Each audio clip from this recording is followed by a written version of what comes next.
the summit today, talking about maternal and infant care.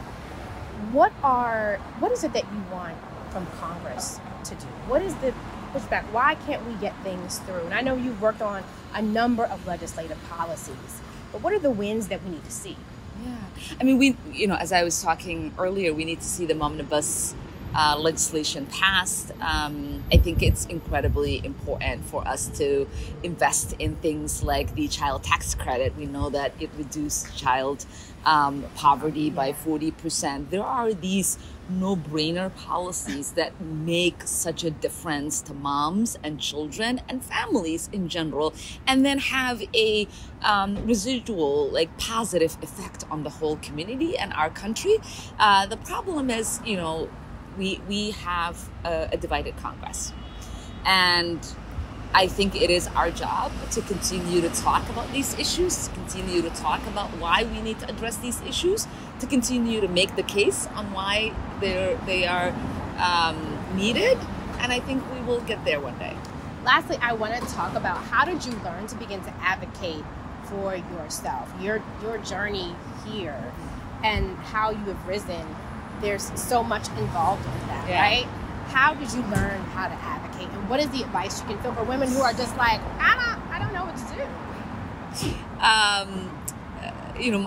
My dad would probably say she came out advocating for herself.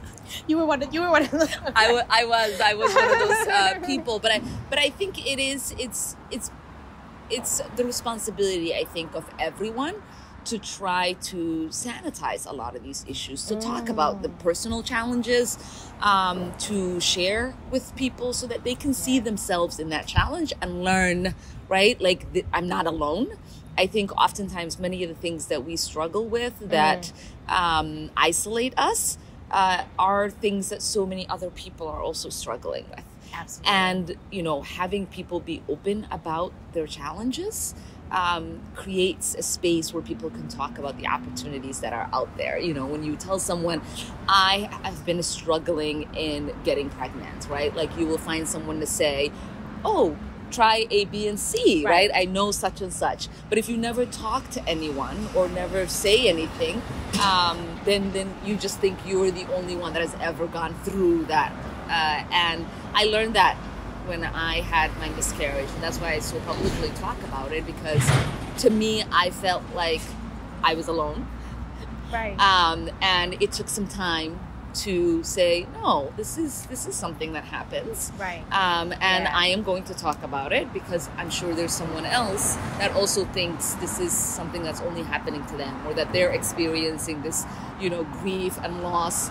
And I just think that we need to think of ourselves as living in community and have these conversations so that our lives become a little easier.